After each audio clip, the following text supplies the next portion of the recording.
लगभग 2 साल के गैप के बाद अब दोबारा से अमरनाथ यात्रा जो है वो शुरू होने वाली है और इसी अमरनाथ यात्रा को लेकर डिवकॉम कश्मीर ने एक निर्देश जारी किया है। डिवकॉम कश्मीर ने जहां एक तरफ लेबर डिपार्टमेंट को और एनिमल हस्बेंड्री डिपार्टमेंट को ये कहा है कि मजदूरों की भी और उन घोड़े और खच्चरों की संख्या बढ़ाई जाए जिन्हें रजिस्टर किया जाएगा इस अमरनाथ यात्रा के लिए, वहीं इंसेंटिव के तौर पर यह भी कहा गया है कि जिन घोड़े और खच्चरों का इस्तेमाल इस अमरनाथ यात्रा में किया जाएगा, जिनकी सेवाएं ली जाएंगी, उन घोड़े और खच्चरों को अब जम्मू कश्मीर की सरकार 5 लाख का इंश्योरेंस कवर जो है वो साल भर के लिए देगी। आप जानते हैं कि कई बार अमरनाथ यात्रा के दौरान ऐसा होता है कि हादसे हो जाते हैं जहां वो मजदूर पोनी वालाज जो अपने घोड़े या खच्चर को लेकर अमरनाथ यात्रा में सेवाएं दे रहे होते हैं, किसी के घोड़े को चोट आ जाती है, कोई खच्चर जो है वो गिर जाता है, कहीं पर नुकसान हो जाता है। इसी के चलते ये कहा जा रहा है और डिवकॉम कश्मीर ने यह निर्देश दिए हैं कि जहां एक तरफ लेबर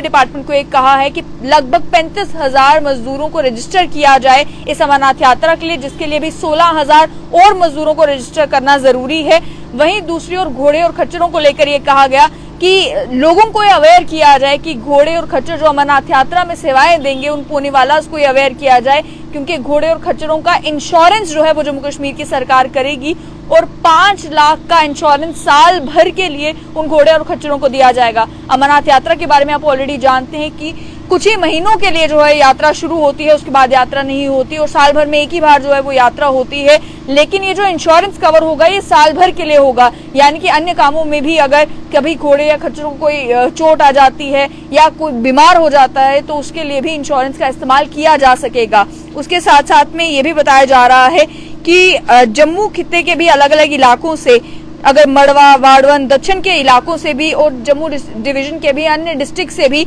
अगर घोड़े और खच्चर लेकर लोग जो हैं वो अमरनाथ यात्रा के लिए रजिस्टर करना चाहते हैं तो उन्हें भी रजिस्टर करने दिया जाए, उन्हें भी वेलकम किया जाए। और ये सारी कोशिशें की जा रही हैं कि मेडिकल चेकअप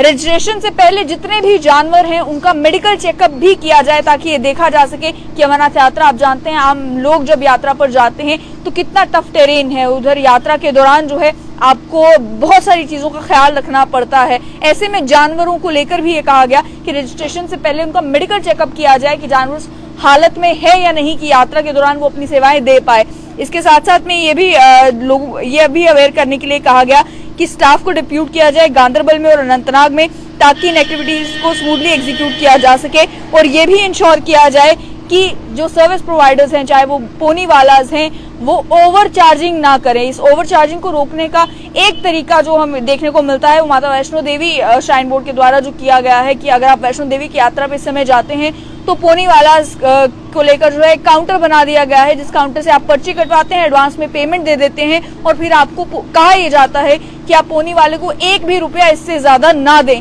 तो इसी तरीके से अमरनाथ यात्रा में भी जहां एक तरफ ये कहा जा रहा है कि ओवर चार्जिंग को रोकने की कोशिश की जाए ताकि यात्री सफर ना करे, वहीं इसी तरीके का कोई अरेंजमेंट जो है वो किया जा सकता है। लेकिन अच्छी बात पोनी